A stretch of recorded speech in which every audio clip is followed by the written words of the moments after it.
தலைவரால் துவக்கப்பட்ட அனைத்து இந்திய அண்ணா திராவிட முன்னேற்ற கழகத்தின் தனி சொத்து.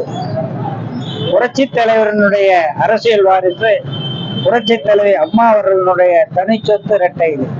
புரட்சி தலைவர் புரட்சி தலைவி ஆகிய இருவருடைய அரசியல் வாரிசாக இன்று தமிழகம் எங்கும் வீடு நடைபோட்டு வருகிற 2026 முதலமைச்சராக வர இருக்கிற எடப்பாடியாரினுடைய சொத்து இந்த இரட்டை இலை. அதற்கு யாரும் உரிமை கோர முடியாது, சட்ட நிலையிலும் வெல்ல முடியாது. 2026 இரட்டை இலை சின்னத்தில் எடப்பாடியார் தலைமையிலே கட்டாயமாக அதிமுக ஆட்சி மலரும்.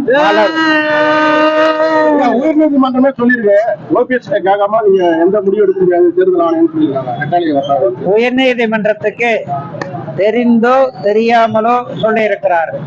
காரணம், இரட்டை இலையை பொறுத்த வரைக்கும் ஒரு கட்சியினுடைய அதிகப்படியான உறுப்பினர்களுக்கு சொந்தமாக ஒரு ஒன்றிய அளவிலே, நகர அளவிலே, ஊராட்சி அளவிலே, கிராம அளவிலே, கிளை அளவிலே நடந்த தேர்தலில் ஓபிஎஸ்ஐ கட்சியிலிருந்தே அடிப்படை உறுப்பினரை நீக்க வேண்டும். காரணம், தீய சக்தி என்று புரட்சி தலைவர் அவர்களால் கூறப்பட்டு துவக்கப்பட்ட அதிமுகவை எதிர்த்து பல சூழ்ச்சிகளை, கொலைகளை, கொள்ளைகளை, கற்பழிப்புகளை எல்லாம் தமிழகத்தில் தவளவிட்டு தமிழக மக்களுக்கு சொல்லலாம் துயரத்தை தந்த எடப்பாடி பழனிசாமி அவர்களுடைய ஆட்சிக்கு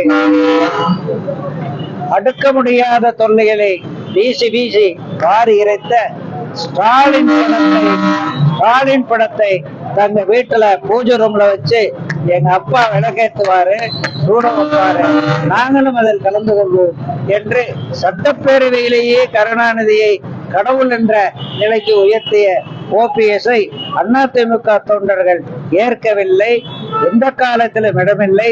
நீதிமன்றத்துக்கு அது தெரியாது. தேர்தல் ஆணையம் தெளிவான முடிவை சொல்லும்.